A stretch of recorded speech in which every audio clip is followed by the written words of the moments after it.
And I'm still here because of this service.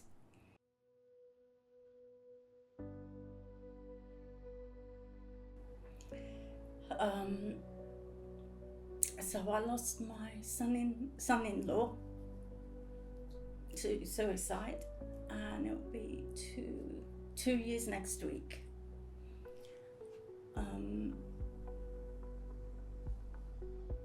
He was 29, and we didn't know he was suffering from depression.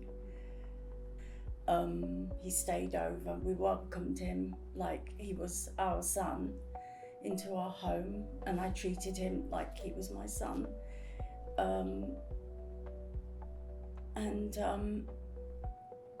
It was just heartbreaking because he was so young. He had a great future ahead of him.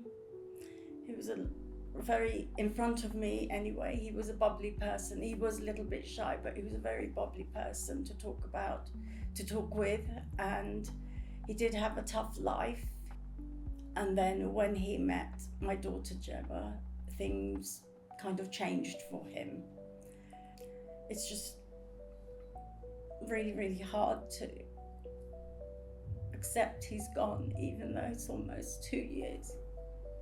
And the police took our details and said they would, if we were interested in some support, they could put us in touch. I didn't know what to expect, but Gemma's very reserved about talking about herself. So I thought if she can do it, I should be able to do it. And she encouraged me because she saw the pain I was going through. And she said, Mom, you have to do this. I'm doing it and we can do it together. So I thought, okay, yeah, I'll do it. I'll give it a try. I don't know how it's going to work because I've never done it before. But luckily I was able to connect with Ben almost immediately. And I did get to a very dark place myself at one point while I was going through. It was in the early days of the therapy, I would say. I mean, I call it therapy. I know it's a talking service. I just call it therapy because that's how I feel it's helped. It's been therapeutic for me. The support I have received, though, through Ben, he's the only person I've talked to at West Central London Mind, but the support I feel he's given me has been really, really valuable. And try the service. I was in a place where I felt I would not be able to go on. So I think I started this service in May, and it was sometime in June or early July where I felt there was no point going on. But because of the service I have received from West Central London, I'm still here today. And I genuinely feel that Ben's helped to save my life.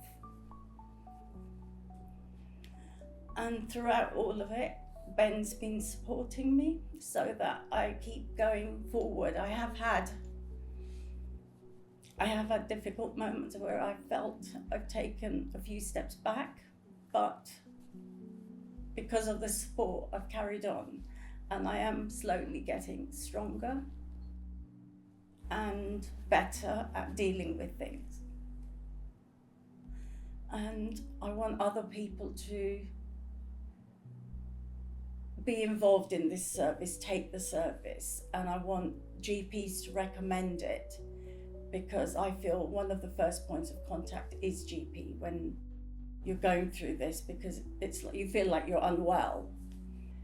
And I feel more people need to be made aware of the service because it really does help. And I'm still here because of this service. And I feel if I can survive it, other people, I know their circumstances will be different, but I feel other people should try, at least give it a go for their loved ones, the people they might be leaving behind, because they're the ones that are going to suffer the most. And at that moment in time when you feel the pain is too much, I know you can't think about anything else but yourself and your own pain. But believe me, it's the people that are left behind that suffer even more. And it's no one's fault, but I think everyone should reach out to this service and just give it a go, even if it's a few sessions. It might help. This is the organisation that's made a difference for me, so I just feel somehow you need more funding to help more people survive.